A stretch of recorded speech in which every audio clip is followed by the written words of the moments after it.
You're watching Lit Sports Online. We have another mixed martial arts episode here. UFC Fight Night 158, Cowboy, Cerrone versus Gaethje preview episode. Yep. That's what we're doing right now. And we're going to talk about, before we get into the main event, there's a couple fights we want to also talk about. We got Antonio Carlos Jr. Versus Uriah Hall, grappler versus striker match. How do you see this one playing out? I don't know. It's just a fun fight with two guys that are kind of bigger names in the sport. Uriah Hall kind of gained some notoriety by getting some crazy knockouts on The Ultimate Fighter. He ended up losing the season to Kelvin Gastelum, who is just recently fought for the middleweight title. But it's just a real interesting fight. It's going to basically come down, I think, to whether Antonio Carlos Jr., which worst nickname in the game, you know, if Curtis Blades, Razor Blades has the best nickname, Shoeface has got to be the worst, but it's hilarious. If he can get Uriah Hall down, I think it's his game to win. You know, I think he's proven that he has the submissions to take out anybody that gets to the ground with him for the most part, and I think it's one of those kind of, if Uriah Hall keeps it standing, he has the potential to just dominate the fight. His striking game is great. He has a ton of power, a lot of dynamic finishes, a lot of crazy finishes with like spinning back kicks and all sorts of stuff. He never quite developed into like the kind of precision technical striker that I hoped he would, as far as like, you know, keeping people at range and throwing lots of combinations. He tends to go more for like the kind of pot shot, the one big punch or the one big kick. But if it stays standing, it's Uriah Hall's game to lose, and if it goes to the ground, it's Antonio Carlos Jr.'s game to win. I think he can definitely submit Uriah Hall, and I don't know. I think it's going to be a good kind of highlight finish for either guy, either way. I think Antonio needs to lose the Shoeface nickname and just be Antonio Carlos Jr. I mean, what's so wrong about just being Antonio Carlos Jr.? You got to be Shoeface? I mean, what's that all about? I don't know. I mean, yeah, Antonio Carlos Jr. is like an intense enough name. You know, it's like when you got to use three names for somebody already, you know. But I, for some reason, I like Shoeface. It's a ridiculous nickname, but dude's got kind of a bony face. I kind of get it, I guess, but it just kind of makes me laugh. Laughs. I guess that's what you're looking for in a nickname. For an intense fighter. For a professional fighter, I guess you're going for the joke. So we got Todd Duffee returning. Yeah, he's been out since, I think, 2015 with like some nerve damage issue or something like that. But he's been an exciting guy to have at heavyweight. He's had like kind of a film career since then. He's been in a couple of those like real weird like street fighter, kickboxer flicks with some, you know, up and coming young wannabe Jason Statham type dudes. Oh, maybe they'll cast him in the new Mortal Kombat movie when it comes out. Maybe. Dude's yoked. Dude looks like a tank. He's crazy. He's like 6'14" and just is built like a statue. Dude's also like just kind of terrifying. He has one of like the most impressive UFC debuts I've ever seen, where he just ran out and knocked the dude out in like 9 seconds. So I'm just glad to see him back, man. Glad to see he's able to get back in the ring, and excited to see what he's going to do. That's should be a fun fight. I do not envy whichever guy is standing across from him. And for the next fight, we have Glover Teixeira squaring off against Nikita Krylov.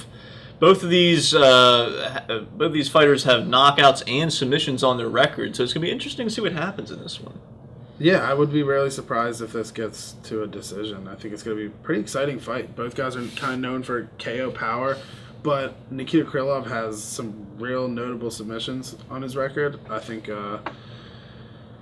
his biggest win is over Ovince St. Preux, but I think, you know, a win over Teixeira is a pretty big feather in your cap. Teixeira's been looking pretty good lately, so this fight kind of, Teixeira's a little older of a guy, and Krylov's kind of coming up.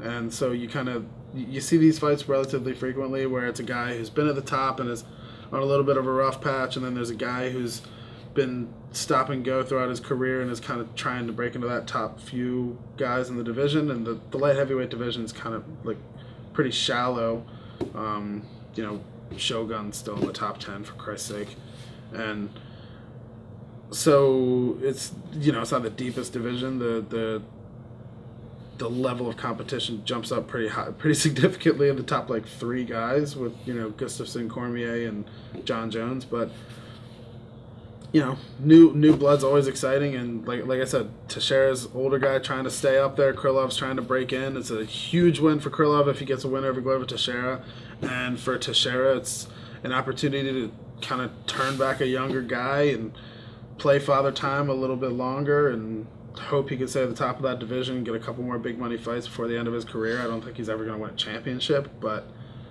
you know, we'll see. It should be an exciting fight either way. They're both super high level grapplers, great submissions, and both of them have power in their hands. So I'd be surprised if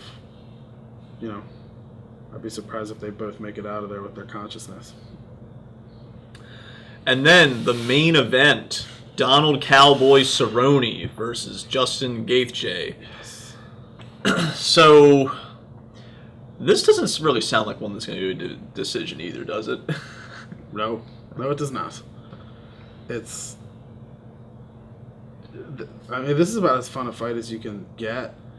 Gaethje likes to just walk forward and throw really hard leg kicks and really big power shots. We saw that, you know, he almost beat Dustin Poirier. He kicked the absolute hell out of Poirier's legs.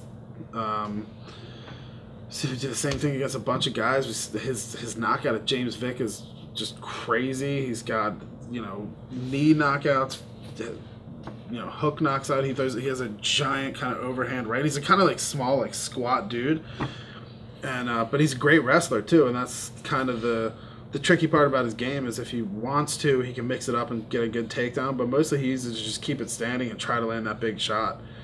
He is, you know, admittedly is a guy who likes to go for the entertaining fight, so he likes to stand a lot more. He likes to throw those heavy kicks, but well, he also likes to remind you of who he is. He's got his name tattooed on his back. That is true, which is just a nice touch. You know, I really enjoy that.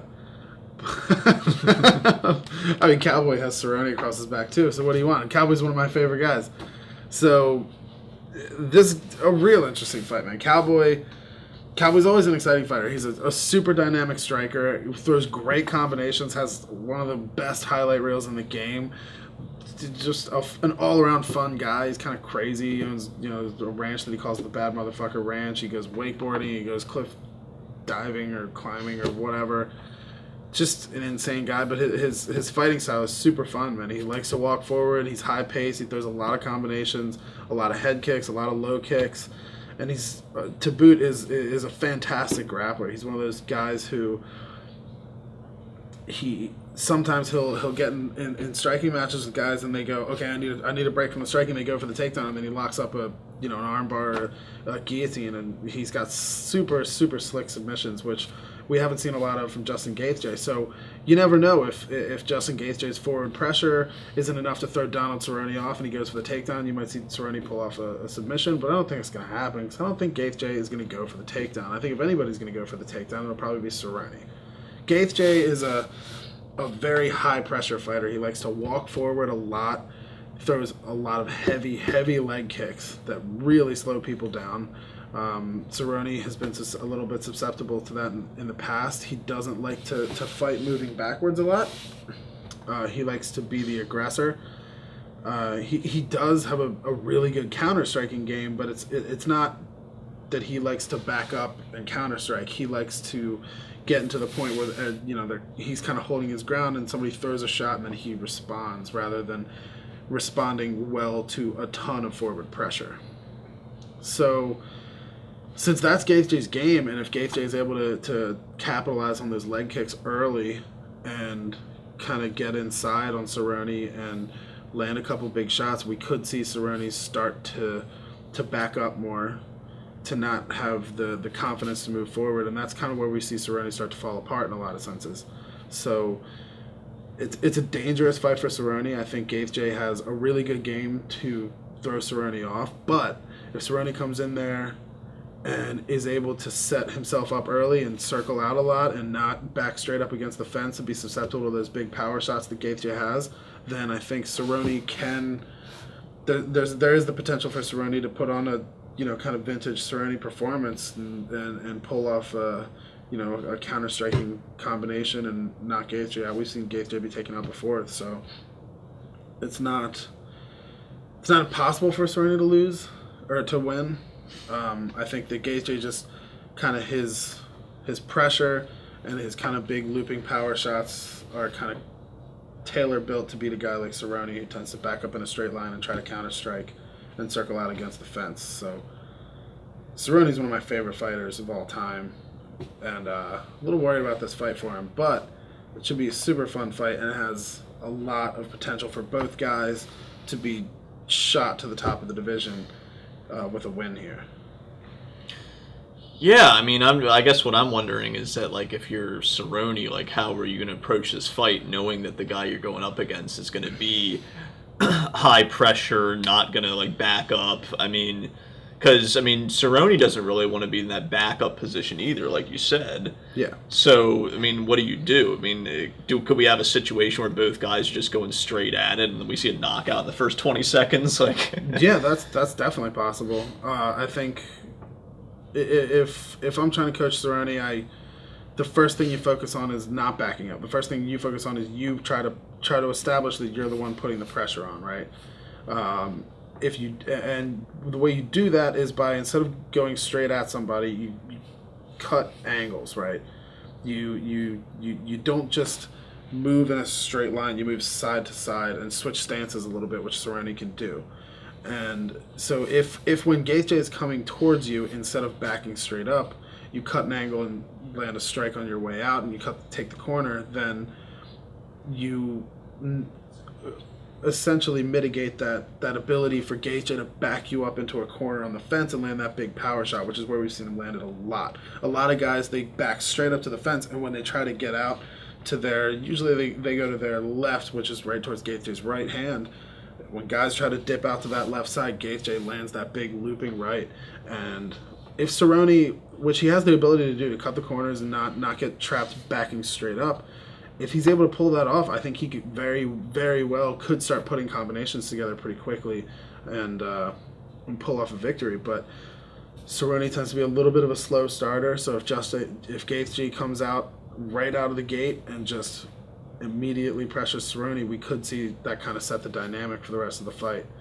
But I'm not sure. The other thing you could have Cerrone do is real early in the fight, throw a combination, and then level change, you get a takedown. If Cerrone gets a takedown early, it could just throw Gaethje off enough that it'll, affect his forward movement a little bit. But bottom line, you're saying Cerrone would be viewed as the underdog in this fight. I don't know. I haven't looked at the odds. I'd bet it's pretty close. Cerrone's a big name, and he's been at the top of the division for a long time for a reason. He has the potential to beat anybody in the world any given night, but I think matchup-wise, this Gaethje's a tough style for Cerrone, so I'd probably guess neither of them is more than a plus or minus 150, but my guess is, yeah, probably minus 150 Gaethje, plus 150 for Cerrone or something along those lines. But it could go either way. If Cerrone keeps him at length, man, Gaethje, can't get inside. He doesn't have those long arms like Cerrone does. And if Gaethje gets in and lands that big shot, Cerrone's out. So it's your guess is as good as mine, man. It's kind of flipping a coin. Well, so there you have it, a 50-50 main event for Pat. And we'll have to see what happens. I don't even know which way I want it to go. I would love to see Gaethje versus Khabib. I don't think Cerrone beats Khabib, but I love Cerrone, and I want to see him go and get more title shots just because he's Cerrone. So, who knows?